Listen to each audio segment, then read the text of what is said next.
another thing which we must bear in mind is کہ جو environmental sustainability کی آپ بات کرتے ہیں کہ climate change کو آپ curb کر سکیں, اس کے ساتھ جو healthy eating pattern ہے which includes a plant based diet. آپ بالکل چکن کھائیں, فش کھائیں, ضرور انکارپوریٹ کریں, لیکن پلانٹ بیسڈ ڈائٹ میں ذرا پلانٹس تھوڑے زیادہ کر دیں اپنی ڈائٹ میں. اچھا ڈاکٹر صاحب, اس کے ساتھ ساتھ ہم یہ بھی دیکھتے ہیں کہ آج کل خاص طور پہ جیسے ہم ذکر کر رہے تھے معدے کی بیماریاں ہوں یا دل کے امراض ہوں, یہ بہت زیادہ بڑھتے جا رہے ہیں. آئل بڑی امپورٹنس رکھتا ہے کھانے میں. ہمارے یہاں بہت زیادہ چیزیں فرائی کی جاتی ہیں, آئل کا بہت زیادہ استعمال کیا جاتا ہے. کون سا آئل بہتر ہے جو ہمیں کھانوں میں استعمال کرنا چاہیے تاکہ جو دل کی بیماریاں تھوڑی سی کم ہو جائیں ہماری سوسائٹی میں خاص طور پر؟ Right.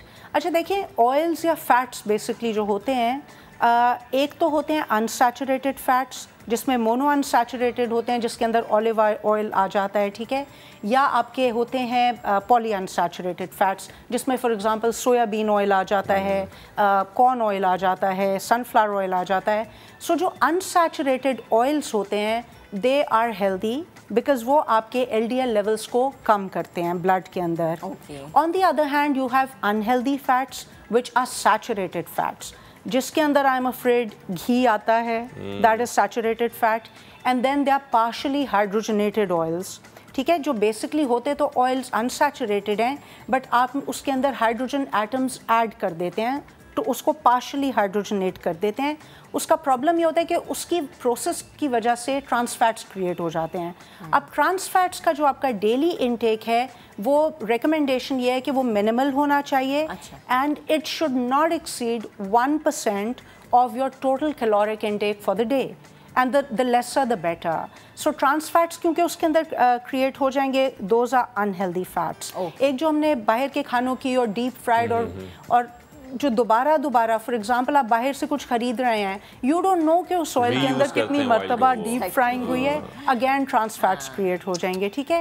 So I think the thing is کہ آپ گھر میں اگر کھانا بناتے ہیں موسٹ آف دا ٹائم آپ اس میں جو انٹیک جا رہا ہے نیوٹرینٹس کا اس کو کنٹرول کر رہے ہیں. پھر آپ اس طرح کی چیزیں کریں کہ فار ایگزامپل کیلشیم اور وائٹامن ڈی ایک میل کے اندر آپ نے کھانے میں ڈال دیا بیکاز وہ ایبزارپشن زیادہ ہو جائے گی.